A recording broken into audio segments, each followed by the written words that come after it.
Ukraine. Since then, the world has been inspired by the resilience and courage of the Ukrainian people. The past 8 months have been catastrophic for Ukrainian families, many of whom turn for hope to the country's leadership. To tell us how the tech sector can support Ukraine and help the country get back on its feet, we're delighted and privileged now to be joined by our special guest, the First Lady of Ukraine, Oleni Zeleńska.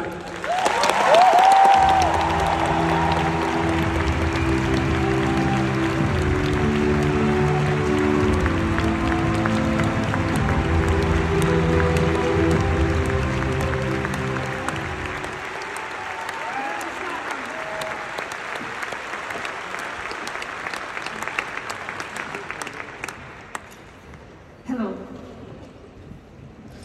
I must confess, when it comes to high technologies, I'm just a user. But user experience is still valuable, isn't it?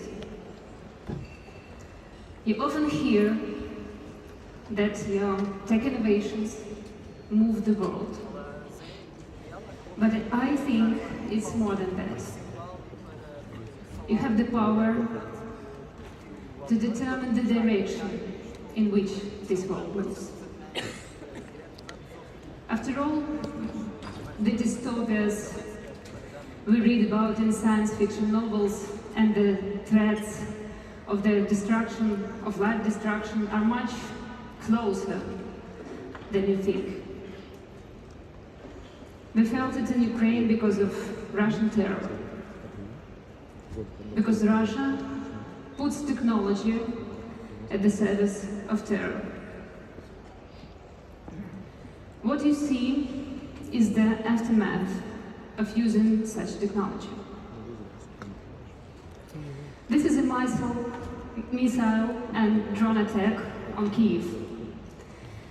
They call it Shahed killers. Experts say that the technology is quite simple. But it is not enough to save people. It's enough to kill people. It's enough because those who own technology help in terror. These are people who were killed by drones in Kyiv 2 weeks ago. They died in their own home. Bogdan Zamchenko was a young IT specialist. His wife Victoria was 6 months pregnant. They were found next to each other under the rubble. When you hear a story like this about Ukraine, you should know it is not an isolated case. In most cases, Russia bombs civilians, our houses, streets, and civilian infrastructure. They deliberately choose live targets. You may have seen the results of this Bellingcat investigation. Bellingcat found that Russian IT specialists are playing an active part in Russia's terrorist hits on Ukrainian cities. Before the war, they used to work in private IT companies. This is exactly what I'm talking about. Your chosen profession, your field of expertise is now a battlefield in Russia's war against Ukraine, a battleground between good and evil. And some IT specialists in Russia have made their choice to be aggressors and murderers. At the same time, others can help us defend against them and use power to stop this terror, save people, and restore the destroyed. This is exactly what you can do. You can help us to stop the list of terrorist victims from expanding. Young metallurgist.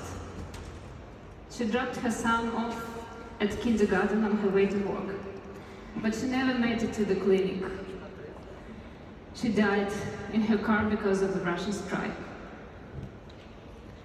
An entire family in Dnipro, daughter, son, mother, and grandmother were killed by a Russian missile. Only the family dog survived. and him howling on the ruins. It may seem a tragedy of one family, but in reality it is a tragedy for the whole nation. The whole Ukraine was depressed when we saw it. I didn't know these people personally, but I know people who did. It's really close. Technology has in many ways brought us closer together through social media and messenger apps. But imagine all of a sudden a social media account stops getting updated. The person running it no longer responds to messages. And then you see the black and white photos. And you know that the unthinkable has happened. During this month of war, thousands of Ukrainian social media accounts will never be updated again. Those people are gone. Now Russian terrorists have chosen a new target for their attacks, our energy infrastructure. They are attacking our power plants. There are blackouts everywhere in the country. This is what Kyiv, our capital, usually looks like. And this is what our evenings look like now. As a result of Russian attacks in our power plants, every day we have no electricity, no communication, and no internet for hours. I think you can understand how challenging it is for a modern person, especially if you work remotely or online.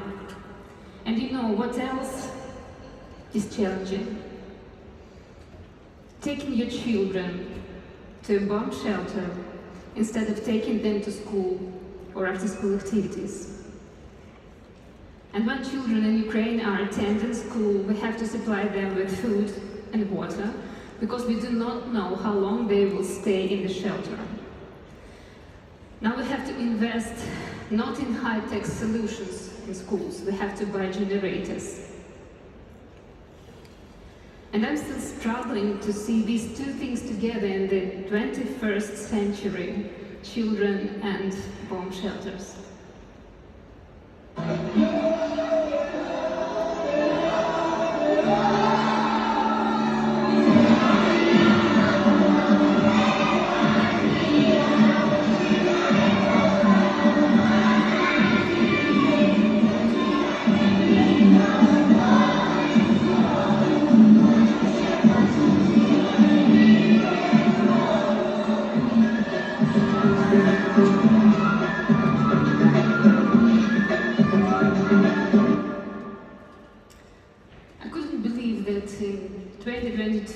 Children would be sheltering away from bombs and missiles just like in the old days of brutal wars.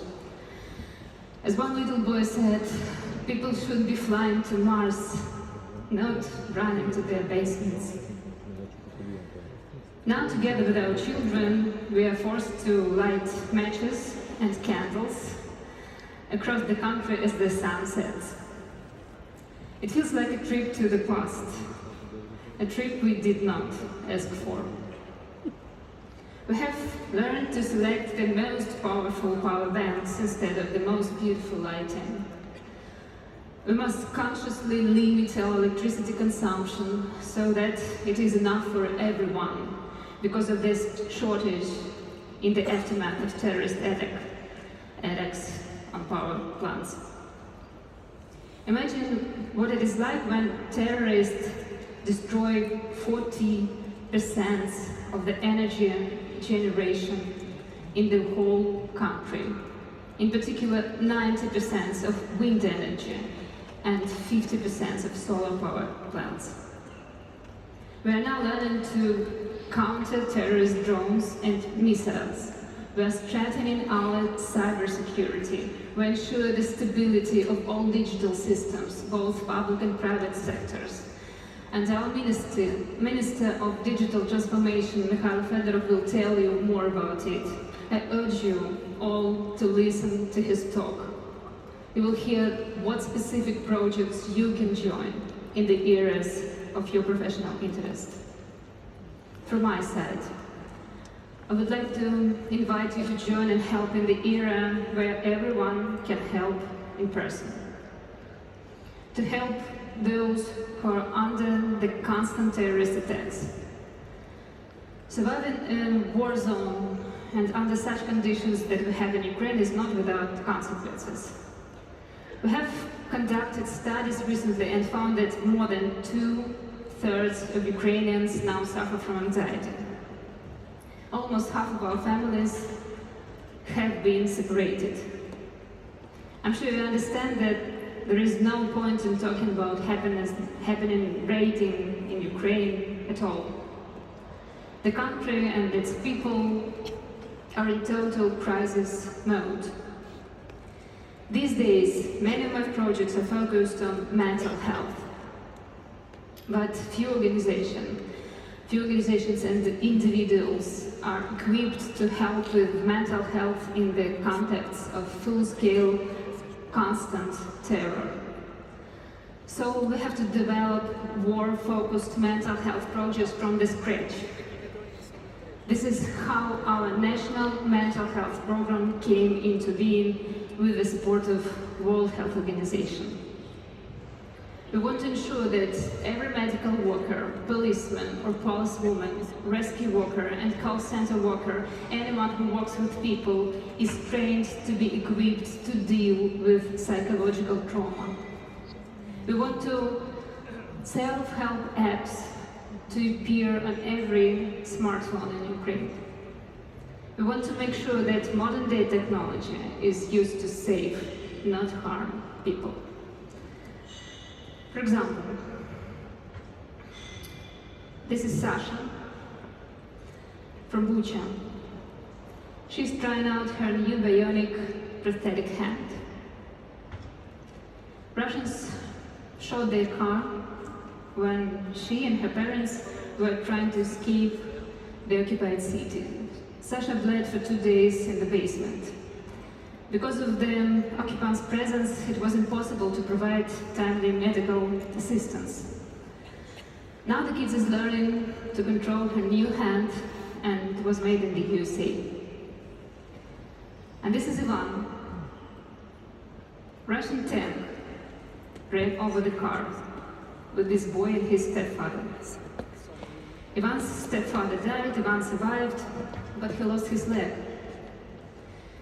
This video was taken in California just a few days after Ivan received his new prosthetic leg. Prosthetics are high tech. I first properly understood the extent of the advances made in prosthetics when I met the incredible Hugh Herb in the United States. He's a professor at MIT, and he uses prostheses created in his laboratory. And people like him are inspiration.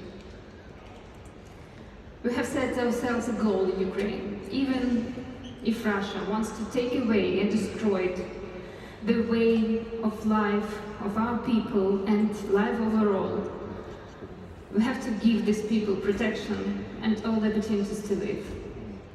All the victims of Russian terror should receive the best treatment, the best rehabilitation, and the best prosthesis.